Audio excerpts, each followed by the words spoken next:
Elevii școlii gimnaziale Petru Poni din Iași au amenajat un micromuzeu etnografic. Exponatele sunt, de fapt, obiecte adunate de copii de la bunicilor.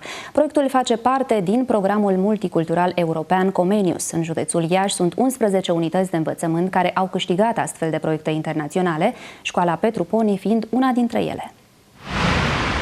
Lăzile de zestre ale bunicilor, fotografii din anii 40, costume tradiționale și obiecte folosite cu zeci de ani în urmă în gospodăriile țărănești, toate sunt expuse în muzeul amenajat de copii.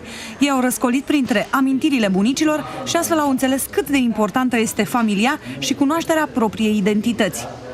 Mi-am dat seama că contează foarte mult să ai o legătură importantă și strânsă cu bunicii tăi, deoarece nu vor fi mereu lângă tine și este bine să-i asculți, să le știi poveștile, pentru că au multe de spus, chiar mai multe de spus decât noi sau alții.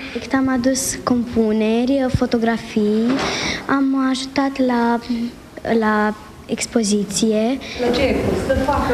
Să lipească fotografiile, să pună etichetele, niște detalii care contează.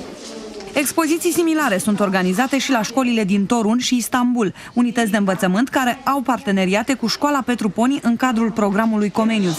Tema proiectului este redescoperirea valorilor trecutului prin apropierea tinerei generații de bunici și străbunici, de specificul local și de valorile naționale. Școala Petru Poni se află la cel de-al treilea proiect Comenius. Una din direcțiile, una din politicile școlii o reprezintă valorificarea resurselor educaționale ale comunității, începând cu cea mai mică comunitate, familia, și iată ajungând la comunitatea mare, cea europeană.